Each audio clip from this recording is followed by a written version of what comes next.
उज्जवल Bharat news crime special report पर आप सभी का स्वागत। भारत में से 4 आतंकवादी को पुलिस ने हिरासत में लिया था। उसमें से एक गुजरात के अरावली जिले के मोड़ासा तहसील में से सैफुल कुरैशी नाम का आतंकवादी था, जिसके पकड़ में आने के बाद गुजरात पुलिस और अरावली पुलिस हरकत में आ चुकी है और उसी के मद्देनजर रखते हुए आज अरावली जिले के मोड़ासा तहसील में अरावली पुलिस के हर एक डिपार्टमेंट जैसे कि में एएसपी के साथ 10 पीआई, 10 पीएसआई और 150 कांस्टेबलों ने मिलकर हर एक मुसलमान एरिया में कॉम्बिंग किया, जिस मस्जिद मदरसाओं भी शामिल थी और वहां जाकर उन्होंने अपनी तपास आगे बढ़ाई है। और उसके साथ साथ अरवली पुलिस पूरी हरकत में दिखाई दे रही है कि कोई अनिच्छनीय घटना अरवली में से न बने और हर एक आतंकवादी हो या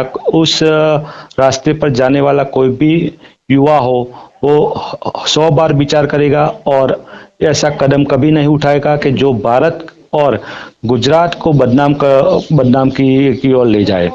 हिमांशु व्यास, उज्जवल भारत न्यूज, अरावली।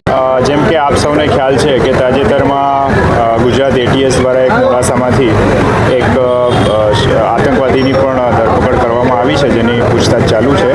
એ સંદર્ભે માનનીય એસપી સાહેબના સૂચનાથી આજે એલસીબી, એસઓજી, બીજા 10 પીઆઈ, 10 પીએસઆઈ અને લગભગ 150 જેટલા પોલીસની સાથે રાખી અને અલગ અલગ આવી જેટલી પણ શંકાસ્પદ જગ્યાઓ હોય, દાખલા તરીકે કોઈ ધર્મસ્થાન છે, કોઈ હોટલ છે, મસ્જિદો છે, મદ્રસાઓ છે, એમાં પણ જે એમના આગેવાનો છે એમને સાથે રાખી અને આજે એક કોમ્બિંગ કરવામાં આવેલું છે, જેમાં આજે આ હુસેની મસ્જિદ છે એની મુલાકાત લેવામાં આવી। એના જે સચિવશ્રી છે, સેક્રેટરી, એ પણ આપણી સાથે છે અને આગેવાનો સાથે મુલાકાત કરી અને સમાજમાં આવા કોઈ પણ લોકો છે એ આવી પ્રવૃત્તિમાં ના પડે અને યુવાનો છે એ કોઈ ગેરમાર્ગે ખાસ કરીને ના દોરવાય અને જો એવી કોઈ જાણ થાય અથવા તો આપણને એની કોઈ હિલચાલ એવી શંકાસ્પદ જણાય તો તાત્કાલિક એમને સમાજ રાહે તો પાછા વાળવાના જ છે આપણે, પણ પોલીસને પણ એ જાણ કરવામાં આવે જેથી કોઈ મોટી ઘટના છે એ બનતી આપણે એને અટકાવી શકીએ।